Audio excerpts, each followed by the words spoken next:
parole du jour. Est-ce qu'on peut acclamer le Seigneur?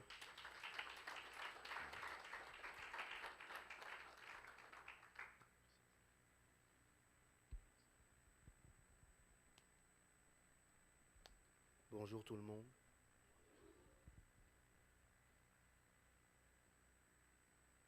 Alors comme tous les dimanches, c'est un honneur pour moi d'être présent et qu'on me donne aussi l'opportunité de partager la parole avec vous. En fait, il ne faut jamais rien prendre pour acquis. Il ne faut jamais rien prendre pour acquis parce que c'est Dieu qui fait en fait. La Bible dit que que ce trésor est caché dans des vases de terre afin que la gloire soit attribuée à Dieu et non à des hommes. Donc Dieu met un trésor en nous, mais il le met dans des vases de terre. Ça veut dire que c'est dans des choses viles, dans des choses qui n'ont pas de réelle valeur, afin que justement toute la gloire lui soit attribuée. Donc aujourd'hui, j'aimerais vraiment rendre gloire et honneur à notre Seigneur Jésus-Christ pour tout ce qu'il fait dans la maison et pour tout ce qu'il va encore faire. Parce que je crois de tout mon cœur que Dieu est en train de faire quelque chose de merveilleux dans cette église. Et je pense que ça se voit, ça se sent. Et voilà pourquoi il a mis dans mon cœur un message dans lequel en fait je viens dire, ou plutôt éveiller les consciences en disant en fait que ne viens jamais dans sa maison sans t'attendre à quelque chose. Ne viens jamais dans sa maison sans t'attendre à quelque chose. Si vraiment tu le cherches, ne viens jamais dans sa maison sans attendre à ce qu'il ait répondu à ta recherche. Dans Hébreux 11:6, on dit que sans la foi, il est impossible de lui être agréable, n'est-ce pas? Et il est aussi écrit qu'il faut que celui qui s'approche de Dieu croit que Dieu existe et qu'il est le rémunérateur de ceux qui le cherchent. Ça veut dire que tu ne dois pas juste croire qu'il existe. Tu ne viens pas juste à l'église en te disant que ah oui, Dieu est là. Mais tu dois croire aussi qu'il va te rémunérer si seulement tu le cherches. Donc, tu viens à l'église avec une attente. Parce que la Bible dit que tu dois croire qu'il est le rémunérateur de ceux qui le cherchent. Donc, tu ne peux pas venir à l'église sans attente. Tu ne peux pas venir dans sa maison sans t'attendre à le rencontrer. Ça n'a pas de sens. Pourquoi tu viens alors? Vous voyez un peu? Imagine, je vais chez Michael, je m'installe sur son fauteuil et puis j'attends pas qu'il le voie. J'attends pas qu'il arrive. Ça n'a pas de sens. Et donc, c'est important parce que si on prend cette habitude de venir dans la maison de Dieu sans s'attendre à lui, on va juste finir dans la religion. Ça veut dire que tu fais des choses par habitude, t'aimes bien l'ambiance. Oui, les messages que j'entends les dimanches, ils sont chaleureux, ça donne du baume au cœur. Mais on n'est pas là pour donner du baume au cœur. On est là pour établir la justice dans les cœurs.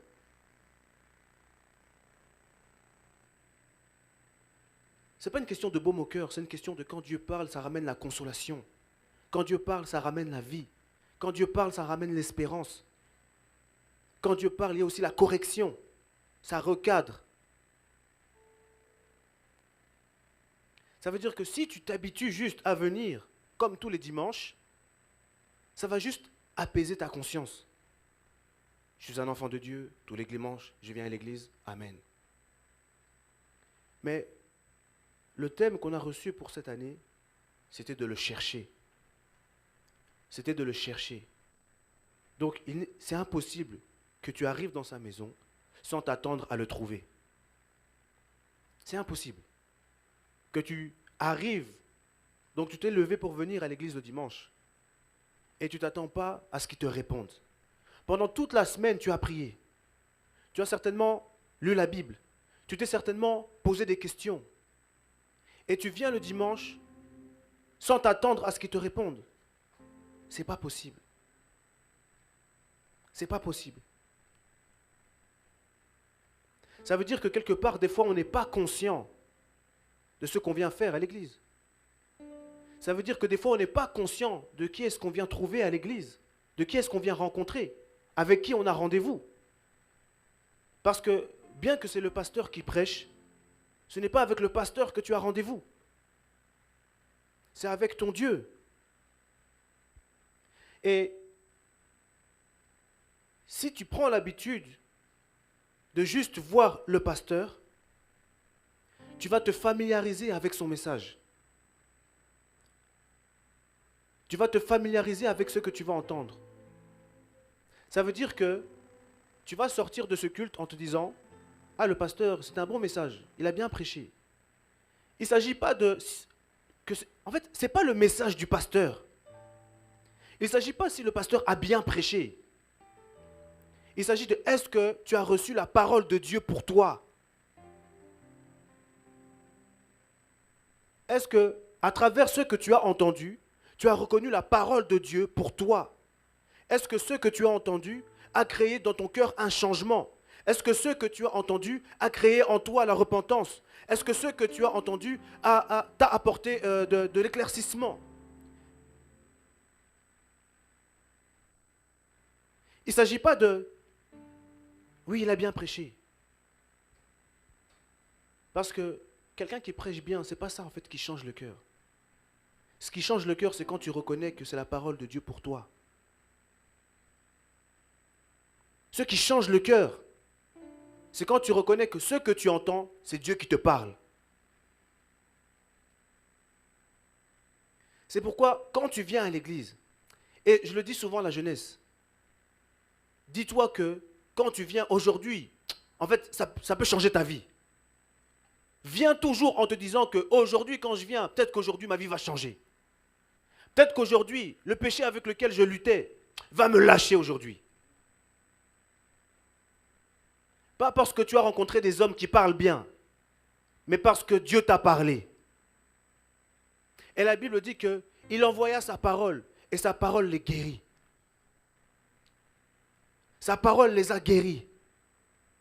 Ça veut dire que lorsque tu viens avec cette conscience que ce que tu vas entendre peut te guérir. Ce que tu vas entendre peut te libérer. Ce que tu vas entendre peut t'affranchir. Parce que, je le répète, on est dans un temps où le Seigneur nous demande de le chercher. Et tu ne peux pas le chercher sans attendre à être rémunéré. Et vous verrez que on va voir ensemble quelque chose de très très grave. De très très grave. On peut aller dans Luc 2, verset 25.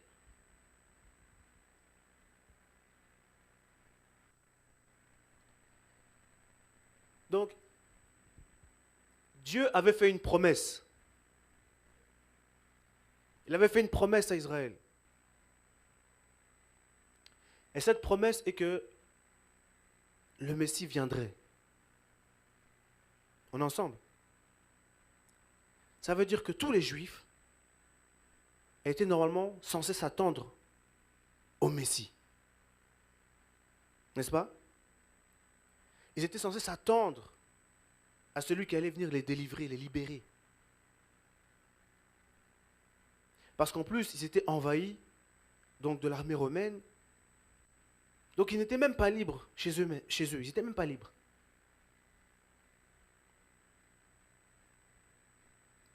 Mais vous verrez que dans Luc 2, 25, on parle d'un homme qui s'appelle Siméon. Et on dit que il y avait à Jérusalem un homme appelé Siméon. Cet homme était juste et pieux. Et il attendait la consolation d'Israël.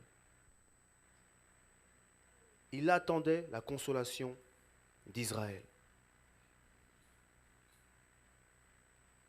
Donc en fait, on parle de quelqu'un qui était juste et pieux, et il attendait à ce que ce qui était dit dans les Écritures se réalise. Donc, il y avait les livres des prophètes qui parlaient de la venue du Messie. Et lui, il attendait que ce qui avait été écrit se réalise. Et donc, ça veut dire quoi, il attendait? Ça veut dire que c'était quelqu'un qui veillait et qui priait pour que ce qui avait été promis se réalise. Je ne sais pas si vous êtes avec moi. Il attendait que ce qui avait été dit se réalise. Et il veillait et il priait. Et vous verrez que, en fait, j'ai commencé un peu à me questionner sur ça et je dis, mais en fait, c'est pas normal. Qu'est-ce qui a fait que, lorsque Jésus est arrivé, les pharisiens n'ont pas cru? Comment est-ce que c'est possible de ne pas croire? Tous les livres des prophètes annoncent sa venue, et lorsqu'il vient, tu ne crois pas, tu le rejettes. En fait, les pharisiens étaient confortables. En fait, les pharisiens ne cherchaient pas Dieu. Ils étaient confortables. Leur fierté était dans le fait que nous sommes les fils d'Abraham. Leur fierté à eux, ce n'était pas le fait que Dieu les avait choisis. Leur fierté était le fait d'être les fils d'Abraham. Nous sommes la descendance d'Abraham. En fait, ils ne cherchaient pas Dieu. Ils étaient juste fiers de qui ils venaient. C'est pourquoi des fois, il faut faire attention. Si tu es plus fier que ton pasteur c'est un tel, plutôt au lieu d'être fier que tu es enfant de Dieu. Si tu es plus fier d'être le fils spirituel d'un tel que d'être le fils de Dieu, c'est un problème. On honore nos pères, ce n'est pas ça le problème. C'est que quand tu mets plus d'importance dans le fait d'appartenir à un homme ou de descendre de la lignée d'un homme, plutôt que de savoir que Dieu t'attend, plutôt de savoir que Dieu t'a vu, ça c'est un très grand problème. Parce que ça t'empêche de recevoir ce que Dieu veut te donner. En fait, ça te disqualifie. Parce que tu n'es plus dans l'attente de celui qui peut te rémunérer. Or, si on regarde dans Lamentation 3.25,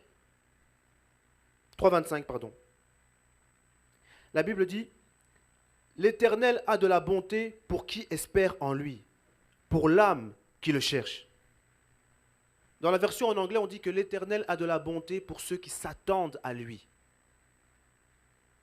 pour ceux qui le cherchent. Ce que je suis en train de faire, c'est de rediriger le focus sur le Seigneur lui-même. Les pharisiens étaient trop à l'aise. En fait, c'était devenu... Ils étaient confortables. Ça veut dire que maintenant, ils allaient à l'église, enfin eux, c'était la synagogue, et ils étaient à l'aise. Nous sommes les fils d'Abraham, donc maintenant, on a la loi, on connaît la loi, et en fait, ça les suffisait. Leur focus n'était pas de chercher qui était le Dieu d'Abraham. Leur focus n'était pas de connaître le Dieu d'Abraham. C'était d'être fiers d'être les fils d'Abraham. Fiers de, on a la loi, et on est à l'aise. Ce que je veux dire par là, c'est que lorsque tu viens dans sa maison et que tu ne t'attends pas à recevoir un message de lui et que tu ne crois pas que le message vient de lui, ce n'est pas la faute de celui qui prêche.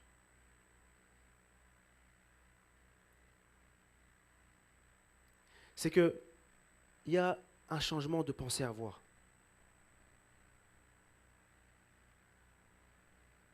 Dieu est présent.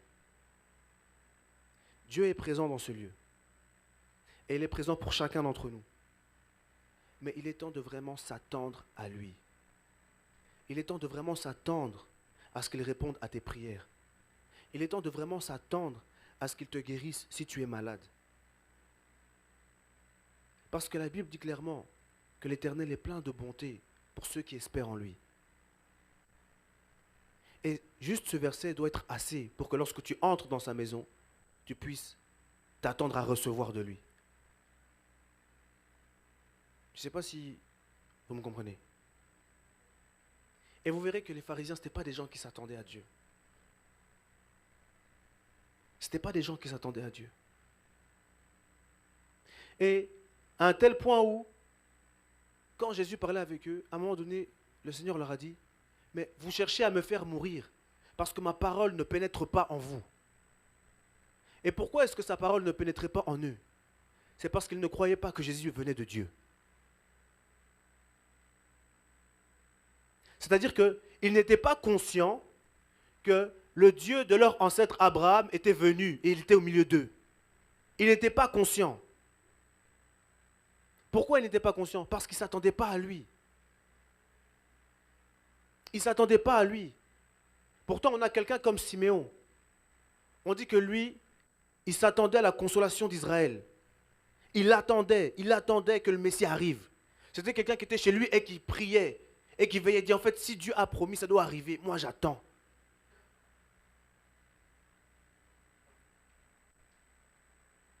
Tu dois t'attendre à ce que Dieu se manifeste dans ta vie. Ce n'est pas juste prier, ça t'a fait du bien et puis tu pars vivre normalement. Non. Quand tu viens, tu pries. Tu t'attends à ce que le Seigneur te visite. Parce que c'est écrit dans la Bible. C'est écrit.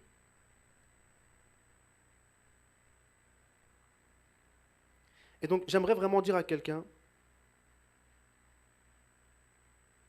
que la posture du cœur, c'est ça qui fait si tu reçois ou si tu ne reçois pas. C'est la posture. En fait, de quelle façon est-ce que ton cœur est positionné pour recevoir ce qui vient de Dieu?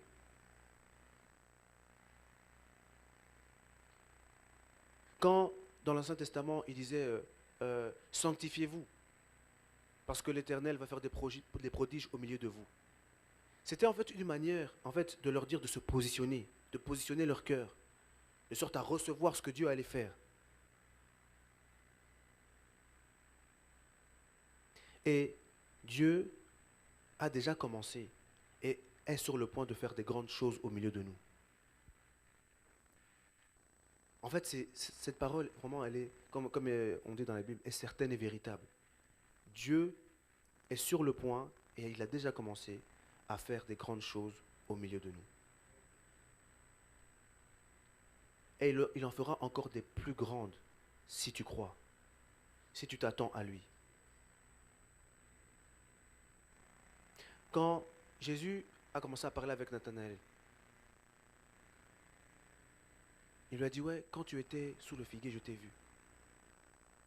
Nathanaël, il a cru. Il a dit, ah, tu crois juste parce que je te dis ça? Bon, désormais, tu verras alors. Juste parce que je te dis ça, tu crois. Alors tu verras encore des plus grandes choses. La posture du cœur. C'est la posture du cœur.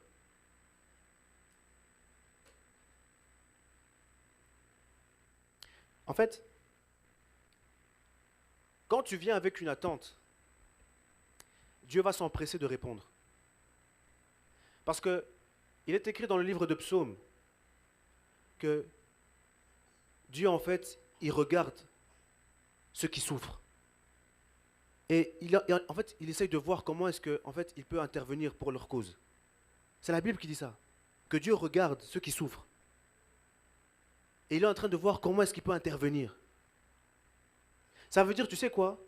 C'est que même quand Dieu donne un message à quelqu'un pour venir prêcher, si ton attente envers lui est tellement profonde, c'est qu'il peut interrompre son message juste pour répondre à ton besoin.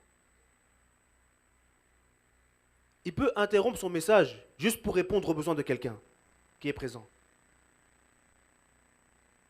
Et comment est-ce qu'il fait ça? Ça veut dire que je peux être là et je suis en train de prêcher et il y a quelqu'un qui est venu avec une attente du Seigneur. Et l'Esprit peut me saisir juste pour communiquer un message à cette personne. Parce que Dieu ne peut pas résister à la foi de quelqu'un. Dieu ne résiste pas à la foi de quelqu'un, quelqu'un qui attend, quelqu'un qui soupire après lui, quelqu'un qui attend une réponse. Dieu ne peut pas résister à ça. Parce que c'est comme ça qu'il fonctionne. Ça veut dire que des fois c'est indépendamment de lui-même. La femme à la perte de sang, elle a touché le Seigneur Jésus. Il s'est arrêté, il a dit, qui m'a touché? J'ai senti une force sortir de moi. Ça veut dire que la force n'a pas coopéré avec Jésus pour sortir. Elle est sortie parce que la foi était là. La force a répondu à la foi avant même que Jésus soit d'accord. Il a dit, qui m'a touché? J'ai senti une force sortir de moi. Ça veut dire que par la foi, par ton attente, tu peux forcer Dieu à faire des choses qu'il avait à la base pas prévu de faire. Je ne sais pas si je me parle à moi-même ou si je parle à vous. Et la Bible dit que ce n'est pas par une volonté humaine ou une volonté d'homme qu'une prophétie a été donnée, mais c'est poussé par l'Esprit que les hommes ont parlé de la part de Dieu.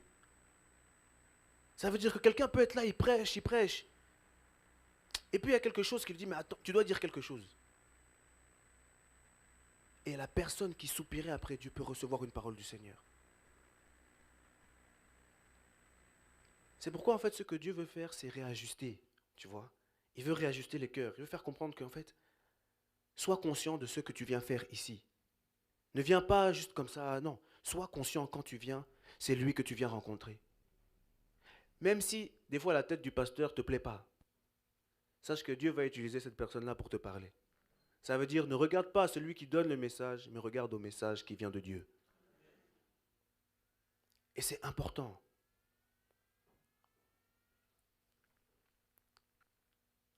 Ceux qui s'attendent à Dieu.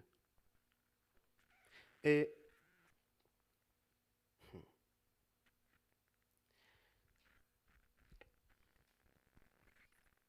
on attend le retour du Seigneur, n'est-ce pas?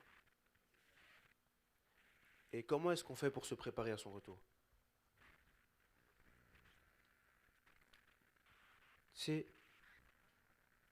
En fait, c'est le travail du Saint-Esprit en toi. Si seulement tu te laisses guider par son esprit. Ta part est de chercher le Seigneur, donc d'être dans sa présence, de prier, de lire sa parole, de méditer sa parole, de vivre conformément à sa parole, de l'obéir. Et le Saint-Esprit est en train de te préparer. Le Saint-Esprit te prépare.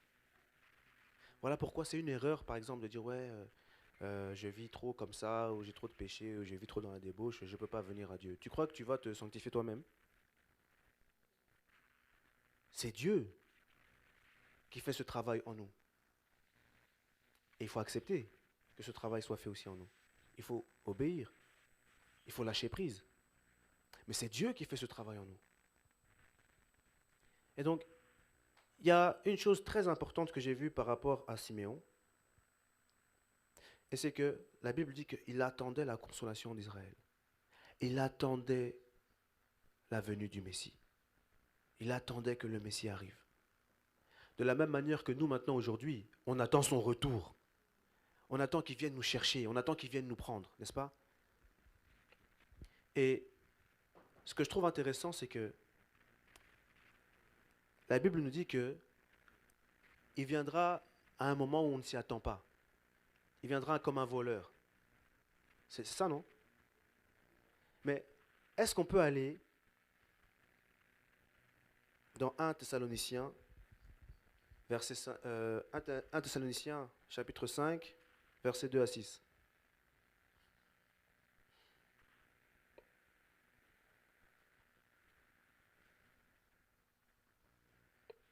« 1 Thessaloniciens, chapitre 5, versets 2 à 6. Vous savez, pourquoi est-ce que le Saint-Esprit est important? Parce que la Bible dit que celui qui aime le monde n'a pas l'amour du Père, n'est-ce pas? Mais maintenant, comment est-ce que... Toi, tu étais dans le monde, on t'a trouvé dans le monde. Maintenant, comment est-ce que l'amour du monde va partir? Comment est-ce que tu peux faire sortir toi-même l'amour qui est dans l'amour du monde que tu as en toi? Comment est-ce que tu peux le faire sortir? Il n'y a que le Saint-Esprit qui peut faire ça. Et comment est-ce que le Saint-Esprit fait ça? C'est parce qu'en fait, la Bible dit que nous avons reçu dans l'Esprit les prémices du monde à venir. En fait, la vie qu'on est censé avoir avec Jésus, quand il reviendra nous chercher, la Bible dit qu'en fait, que nous avons dans notre esprit un avant-goût de cette vie-là. Et c'est en fait, quand tu goûtes cette vie, quand tu goûtes les prémices de cette vie, c'est les prémices de cette vie-là qui te donnent la force de rejeter maintenant ce qui vient du monde. Parce que tu es conscient maintenant qu'il y a quelque chose de plus grand, de plus glorieux que ce que tu as goûté quand tu étais dans le monde. La Bible dit clairement que nous avons dans notre esprit un avant-goût. Ça veut dire que si tu passes un certain temps avec le Saint-Esprit, le Saint-Esprit va commencer à te communiquer les choses du Seigneur, les choses à venir. Jésus a dit qu'il va nous envoyer le Saint-Esprit et il dit que le Saint-Esprit annoncera, il vous annoncera ce qui est de moi. Les choses qui t'attendent lorsque tu vivras avec le Seigneur, lorsque tu le verras face à face, le Saint-Esprit a aussi comme but de te faire goûter les prémices de ces choses-là, afin que tu saches que ce en quoi tu crois, ce n'est pas n'importe quoi, c'est réel. Et c'est à cause de ce que tu goûtes dans ton esprit, ce témoignage intérieur, c'est grâce à ça que tu peux maintenant rejeter ce qui est du monde. Voilà pourquoi la communion avec le Saint-Esprit est importante. Et donc, revenons à nos moutons. On était dans 1 Thessaloniciens 5, 2 à 6. On peut lire ensemble. Je lis dans ma version. En effet, vous savez bien vous-même que le jour du Seigneur viendra comme un voleur dans la nuit. Quand les hommes diront paix et sécurité, alors une ruine soudaine fondra sur eux, comme les douleurs sur la femme enceinte. Ils n'y échapperont pas. Mais vous, frères et sœurs, quelqu'un peut dire avec moi, mais vous, frères et sœurs, attendez avec un peu, il n'y a pas assez de conviction, mais vous, frères et sœurs, vous n'êtes pas dans les ténèbres pour que ce jour vous surprenne comme un voleur. Maintenant, qu'est-ce que ça veut dire? Il dit quoi? Vous êtes tous des enfants de la lumière et des enfants du jour.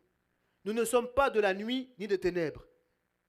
Ne dormons donc pas comme les autres, mais veillons et soyons sobres. Donc, la Bible dit que le Seigneur va venir comme un voleur.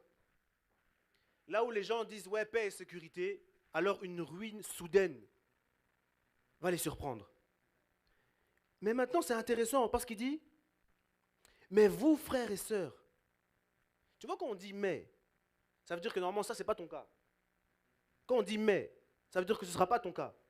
Il dit maintenant, mais vous, frères et sœurs, vous n'êtes pas dans les ténèbres pour que ce jour vous surprenne comme un voleur. Aïe, aïe, aïe, aïe. Donc en fait, ce jour ne doit pas... Aïe, aïe, aïe, aïe, aïe. Toi, normalement, tu ne dois pas être surpris. Je ne sais pas si vous comprenez. Normalement, toi, tu ne dois pas être surpris. Ce n'est pas moi qui dis, c'est la Bible. Hein. S'il y a des théologiens qui veulent me dire, moi, je n'ai rien dit. On va sauter. Allons dans Apocalypse 3.3.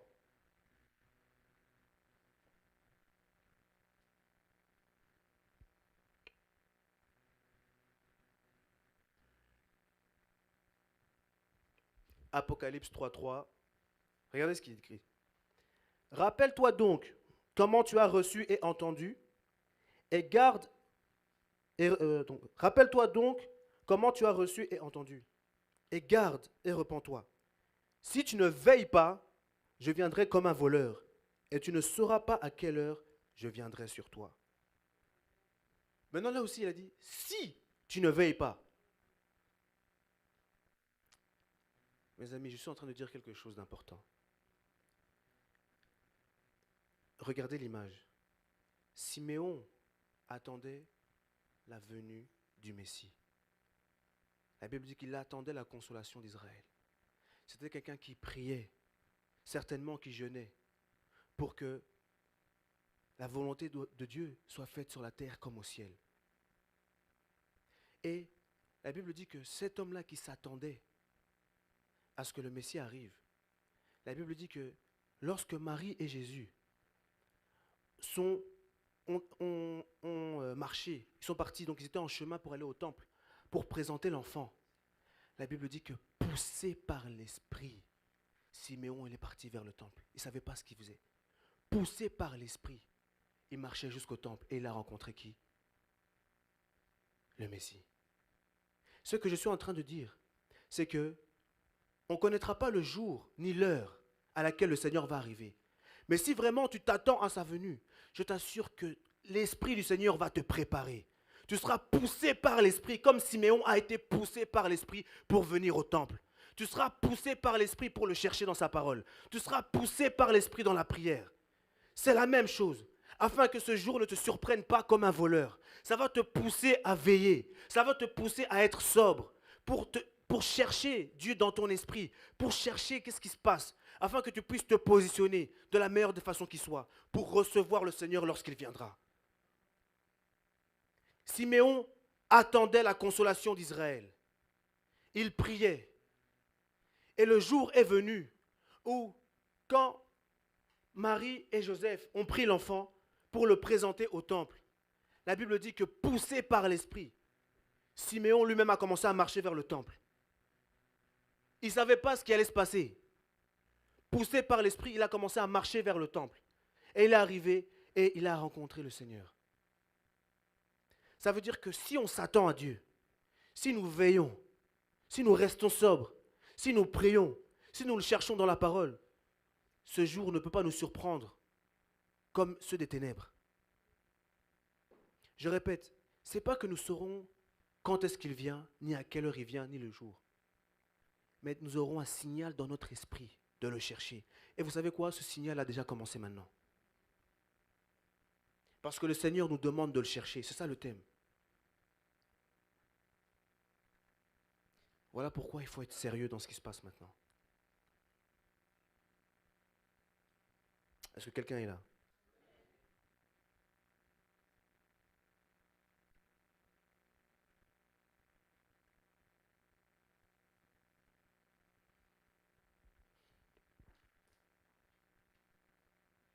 C'est la posture du cœur qui importe. C'est la posture du cœur qui importe.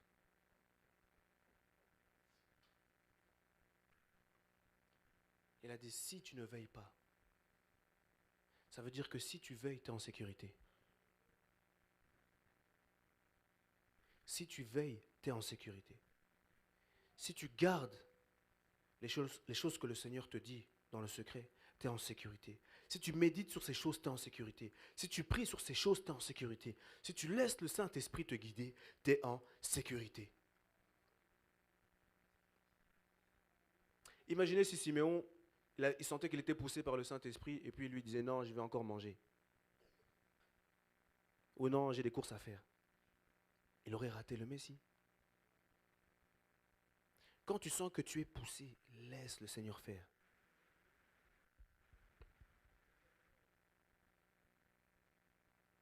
Le Seigneur arrive.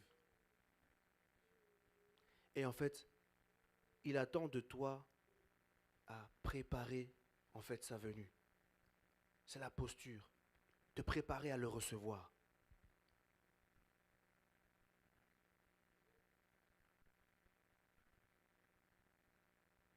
Et c'est intéressant parce que lorsque Siméon maintenant a vu le Messie, la Bible dit dans Luc 2, au verset 29, il a dit, maintenant Seigneur, tu laisses ton serviteur s'en aller en paix, conformément à ta promesse, car mes yeux ont vu ton salut, lumière pour éclairer les nations et gloire d'Israël, ton peuple.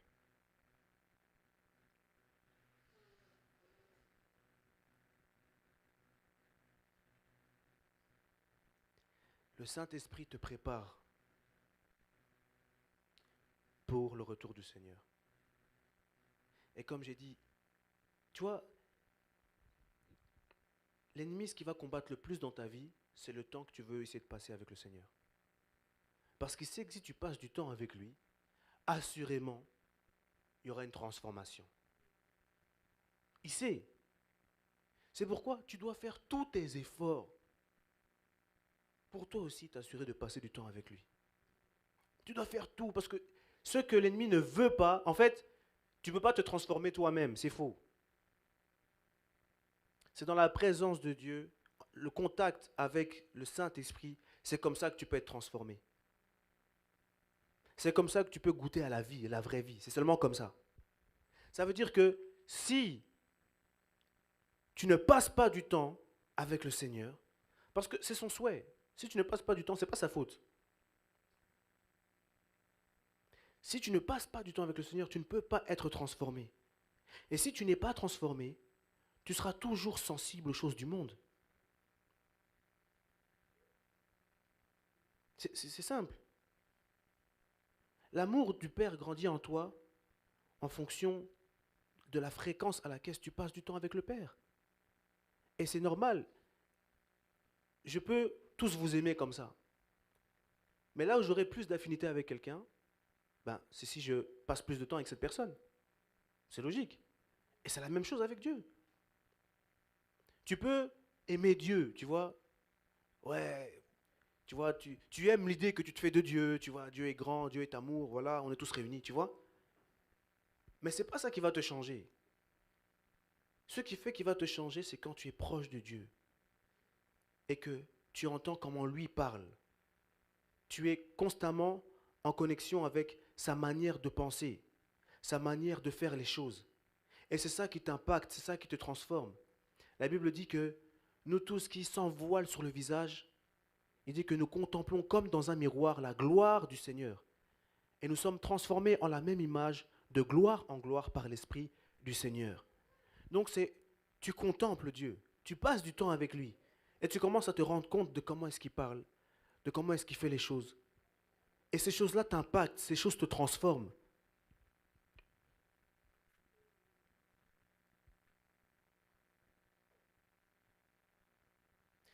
Je n'ai pas d'autre message que celui-ci, que de dire que ne te familiarise pas avec les choses de Dieu. Ne te familiarise pas. Lorsque tu viens à l'église, dis-toi que aujourd'hui, c'est aujourd'hui. Aujourd'hui, il y a une parole que je vais entendre et qui peut bouleverser ma vie pour toujours. En fait, n'accepte pas d'être le même.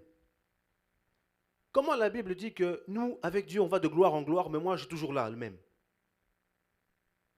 Comment la Bible dit qu'on va contempler Dieu et on sera transformé en son image de gloire en gloire, mais je suis toujours le même. En fait, regarde ce qui est écrit, et si tu vois que ce n'est pas conforme à ce que tu vis, insiste auprès de Dieu. En fait, il faut être violent. Et je ne parle pas d'une violence physique, mais la parole, c'est la parole. Il faut être violent avec ton héritage, avec ce que Dieu dit que tu es censé recevoir.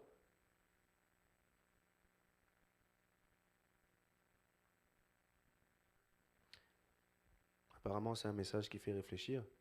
Je vois personne sourire, je vois personne content, donc je ne sais pas.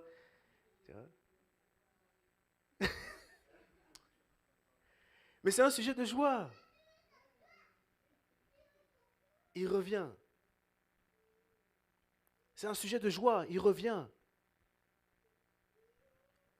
Imagine tous les soucis que tu as là dans cette vie. Tous les stress, les deuils, les moments de tristesse. La Bible dit que quand on sera avec lui, il n'y aura plus ça. Et tu vas danser, tu vas chanter, on aura des feuilles de palmier à la main, tous ensemble. C'est incroyable. La Bible dit que, je pense que c'est l'apôtre Pierre qui dit, conformément à la promesse, il dit, quant à nous, nous attendons un nouveau ciel et une nouvelle terre où la justice habitera. Waouh! Il n'y aura plus de haine. Il n'y aura plus de traîtres. Il n'y aura plus de disputes. Il n'y aura plus de coups bas. Il n'y aura plus de malveillance. Tu ne pourras pas maintenant toujours, tu dis, ah lui je ne lui fais pas confiance, lui il est suspect. Non, c'est fini. Il n'y aura plus ça, parce que la justice habitera. Tout le monde aimera comme Dieu aime. Tout le monde cherchera la paix avec son... Il n'y aura plus, c'est fini. Tu vois, il faut méditer sur ces choses à un niveau où l'esprit t'amène à vivre ces choses en avance. Ça doit arriver. En fait, le problème de pourquoi est-ce qu'on n'arrive pas à se rendre compte ou on n'arrive pas à toucher les choses qui sont écrites, c'est parce qu'on ne médite pas assez. Vous connaissez le chant qui dit Dieu Tout-Puissant, quand mon cœur considère tout l'univers créé par ton pouvoir. Mais chantez avec moi, non? le ciel d'azur, les éclairs, les tonnerres, l'éclair matin et les ombres du soir. De tout mon être, alors s'élève un chant puissant, que tu es grand. De tout mon alors, yes. Dieu tout-puissant, que tu es grand. Et puis c'est quoi le deuxième? Le deuxième, il dit, et quand? Ô sublime mystère, grand est à moi. Ok. Est devenu mon frère. Je suis l'héritier du grand roi. Alors, la nuit, le jour. Oh, yes. Yes. S'écrit la nuit, le jour, que tu es bon, oh Dieu d'amour. Maintenant, pourquoi est-ce que je parle de ce chant? Parce qu'en fait, il dit qu'il considère, en fait, il dit que quand il considère ce que Dieu a créé, en fait, il est en train de méditer. Je ne sais pas si vous comprenez. Tu vois? Il dit en fait qu'il considère ce que Dieu a créé. Il est en train de voir, ah, c'est vraiment toi qui as fait ça. Et c'est vraiment toi qui as fait ça. Tu vois? Et puis il dit que alors, parce qu'il a médité, alors maintenant il y a un chant qui se lève en lui. Que tu es grand, que tu es grand. Tu vois? C'est la méditation de qui est Dieu et de ce qu'il fait qui fait que le Saint-Esprit t'emmène maintenant à voir. C'est que tu commences à méditer sur la parole et le Saint-Esprit t'amène maintenant dans la réalité, dans la vérité de ce que tu es en train de méditer. Et ton esprit commence à goûter aux prémices. Tu commences à voir que non, c'est vraiment toi qui es grand. C'est vraiment toi le Dieu Tout-Puissant. Sans la méditation, en fait la méditation est une porte par laquelle tu peux entrer et vraiment contempler maintenant les merveilles de Dieu. Parce que c'est spirituellement qu'on en juge. Ce n'est pas naturellement. Ce n'est pas avec tes yeux physiques que tu peux contempler. Bien que tu peux voir la beauté du ciel, des arbres et autre chose. Mais pour contempler la grandeur de Dieu, il faut passer outre. Et ça, c'est ce qui se passe à l'intérieur. Tu vois avec tes yeux. Et tu commences à dire, Seigneur, c'est toi qui as fait ça. Que dit la parole par rapport à ça? Et maintenant, le Saint-Esprit te prend et te fait voir maintenant la puissance qui est derrière ces choses. Et puis il dit, oh quand je songe au sublime mystère. Tu vois, c'est quoi? Qu'un Dieu si grand a pu penser à moi. Tu vois? Donc maintenant tu commences à voir que, ah Seigneur, tu as vraiment pensé à moi. Tu es vraiment mort à la croix pour moi. Tu vois? Et c'est quoi encore la suite? Et que son cher fils est devenu mon frère. Tu vois, il y a des choses, ça ne peut jamais te détourner du salut si tu as ça en vue. Si tu médites constamment sur ce qu'il a fait pour toi à la croix, si tu commences à méditer, Seigneur, comment tu as pu penser à moi? La Bible dit, David a dit, qu'est-ce que le Fils de l'homme pour que tu te souviennes de lui? Ça veut dire que lui-même, il dit là, Seigneur, comment tu me fais du bien? Regarde moi-même. Qu'est-ce que le Fils de l'homme pour que tu te souviennes de lui? Et l'auteur de ce chant, il dit en fait que, oh, quand je songe au sublime mystère, c'est quel mystère qu'un si grand Dieu a pu penser à moi? Et puis il a dit que son cher fils est devenu mon frère. Ah! Je ne sais pas en fait si tu vois. En fait, la raison pour laquelle ça ne m'ouvre pas ton cœur, comment on dit? Ça ne fait pas vibrer ton cœur. C'est parce que tu ne médites pas assez sur ça. On accepte Jésus, amen, et puis tu restes tout droit. Non! Médite, cherche à comprendre les choses de Dieu. Cherche à comprendre. En fait, quel amour a pu provoquer Dieu du fait qu'il a envoyé son Fils unique pour que toi tu puisses vivre? C'est quoi? Pour qu'il puisse te ramener à lui. C'est quoi cet amour? Il faut méditer. Et puis c'est quoi? Alors mon cœur s'écrie la nuit le jour. Ça veut dire que parce que tu médites la parole de Dieu, que ce soit le matin, tu penses à lui. Que ce soit l'après-midi, tu penses à lui. Le soir, tu penses à lui. La nuit, dans ton lit, tu penses à lui.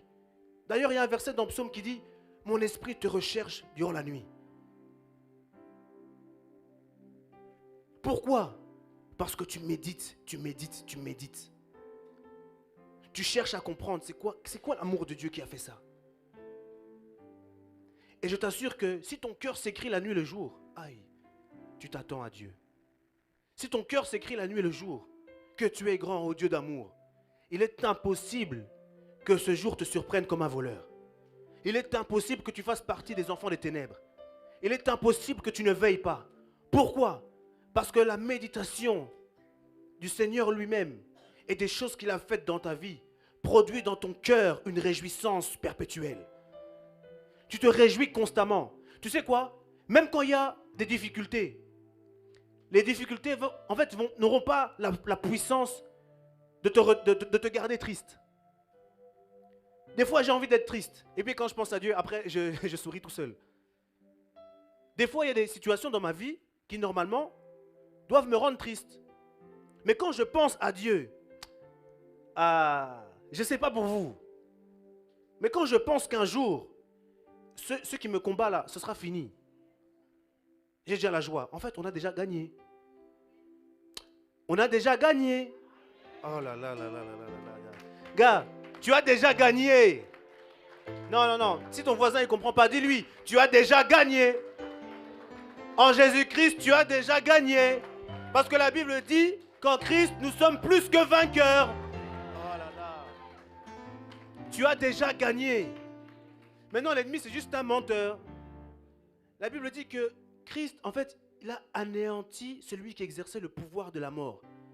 Donc, il a déjà perdu. Il a déjà perdu. Maintenant, c'est à toi de marcher dans la victoire. Et tu as besoin de méditer la parole. Tu as besoin de méditer la parole. Tu as besoin de méditer sur l'amour de Dieu pour toi. Parce qu'en fait, il faut grandir dans cet amour. Tu vois? Il faut grandir dans cet amour. Tu sais, il y a des choses, il y a des versets que tu vas proclamer avec foi. Tu vois? Et puis il y a d'autres versets, tu ne proclames pas avec foi. Tu as l'assurance que ces versets-là sont activés dans ta vie. Pourquoi tu as l'assurance? À cause de l'amour de Dieu pour toi. Tu es convaincu qu'il t'aime. Et parce que tu es convaincu qu'il t'aime, tu es convaincu que l'ennemi là, il y a une limite qu'il ne peut pas franchir dans ta vie. Tu vois? Et que c'est la fin. Tu vas juste, en fait, tu as juste besoin de le résister. La Bible dit tu vas résister, il va fuir. Amen.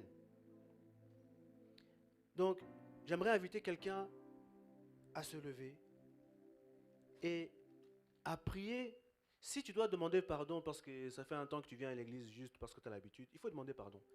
Mais tu vas te lever avec la compréhension que tu as eue. Dire au Seigneur, Seigneur, j'ai compris. Et maintenant, Seigneur, je m'ajuste. Je m'ajuste.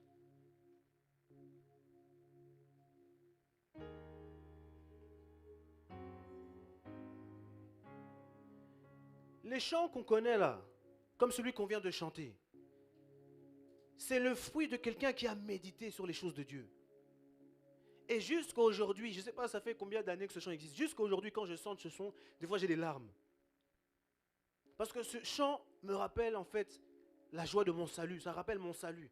Ça me rappelle le premier amour. Ça me rappelle en fait les choses simples de l'évangile, pas des choses compliquées. C'est que Dieu m'a aimé, il m'a sauvé. Amen. Et donc, si tu passes ton temps à méditer sur les bonnes choses que le Seigneur a fait pour toi, sur ton héritage en tant qu'enfant de Dieu, je t'assure que ton cœur va s'écrier le jour, que ce soit la nuit, que ce soit le matin, l'après-midi, il va s'écrier que Dieu est grand. Parce que c'est l'esprit qui témoigne à ton esprit que tu es enfant de Dieu.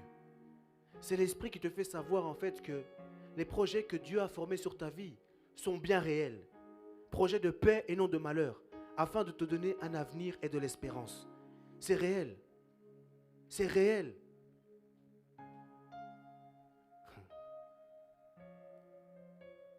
Des fois, l'espérance que tu as en Dieu peut même t'amener à prophétiser des choses. L'espérance que tu as en Dieu va faire en sorte qu'à un moment donné, tu vas commencer à dire des bonnes paroles sur ta vie, sur celle de ta famille. Tu vas être inspiré à proclamer des choses, à déclarer des choses. Pourquoi? Juste par l'espérance.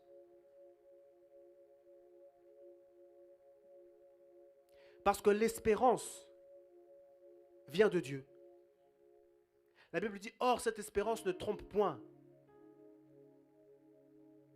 Car l'amour de Dieu est déversé dans notre esprit par le Saint-Esprit qui nous a été donné. Donc, dans l'amour de Dieu, il y a l'espérance. Et cette espérance parle des projets de paix que Dieu a fait pour toi. Cette espérance parle. Et lorsque tu arrives à être en contact avec cette espérance, lorsque tu arrives à laisser cette espérance te déborder, tu vas commencer à proclamer des choses. Tu vas commencer à dire des choses sur ta vie, dire des choses sur celle de tes enfants, dire des choses sur celle de ta famille, de tes parents. Tu vas commencer à dire des choses. Parce que dans cette espérance, il y a des projets de paix. Tu vas commencer à articuler ces projets de paix qui n'ont pas été exprimés encore. Par l'espérance de Dieu.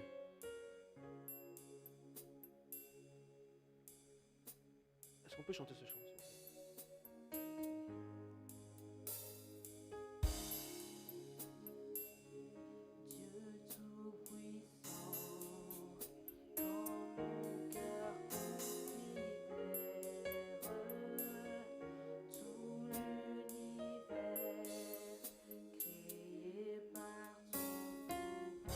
Si tu connais le chant, chante-le s'il te plaît, chante-le. Yes.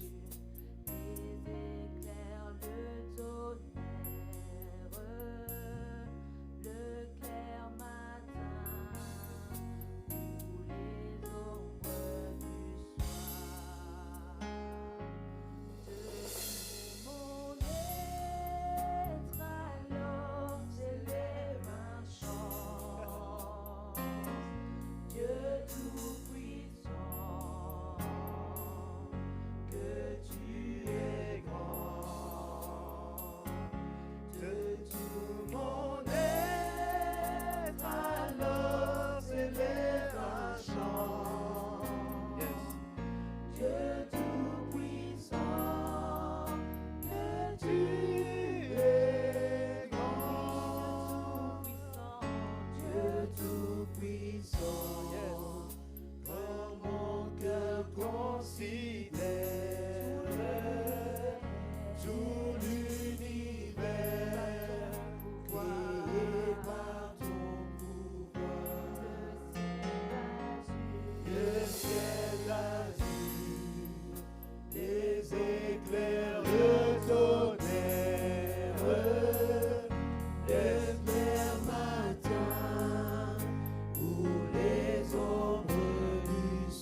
être.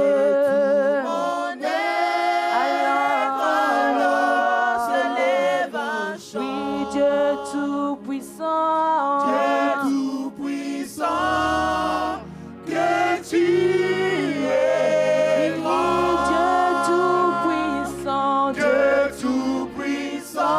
Dis-le avec conviction, Dieu Tout-Puissant. Dieu Tout-Puissant. Dieu Tout-Puissant. Dieu Tout-Puissant. Dieu Tout-Puissant.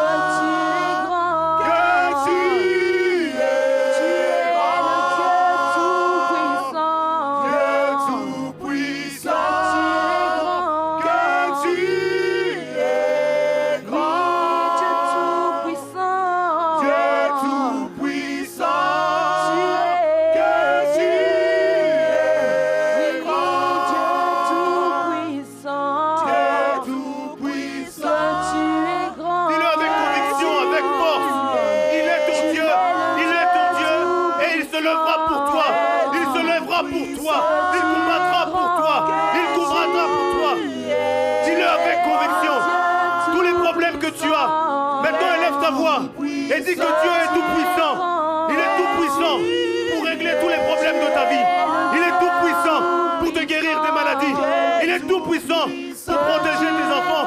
Il est tout-puissant pour te préserver du mal. Il est tout-puissant pour t'élever et que tu veux faire de toi la tête et non la queue. Il est tout-puissant pour te préserver jusqu'au jour de l'avènement. Il est tout-puissant. Il est tout-puissant. Dieu est tout-puissant.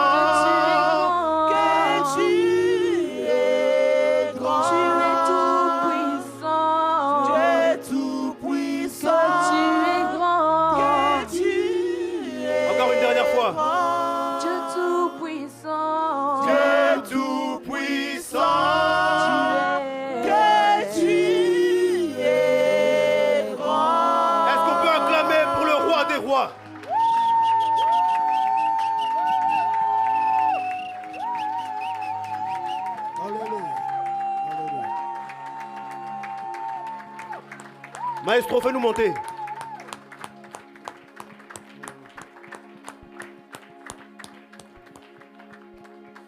Yes.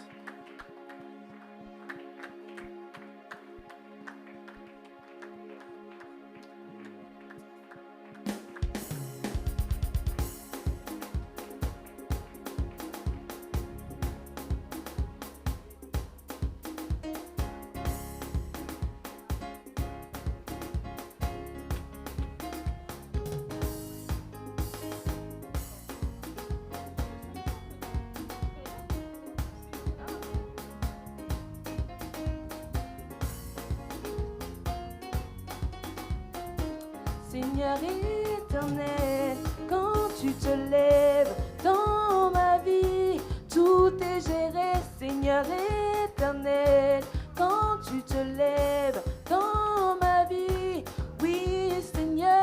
Seigneur éternel, quand tu te lèves dans ma vie, tout est géré. Seigneur éternel, quand tu te lèves dans ma vie, tout est géré. Seigneur éternel, quand tu te lèves dans ma vie, tout est géré. Seigneur éternel, quand tu te lèves dans ma vie, oui Seigneur.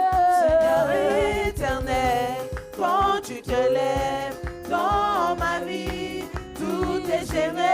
Seigneur éternel, quand tu te lèves dans ma vie, tout est géré. Oui, tu es fidèle.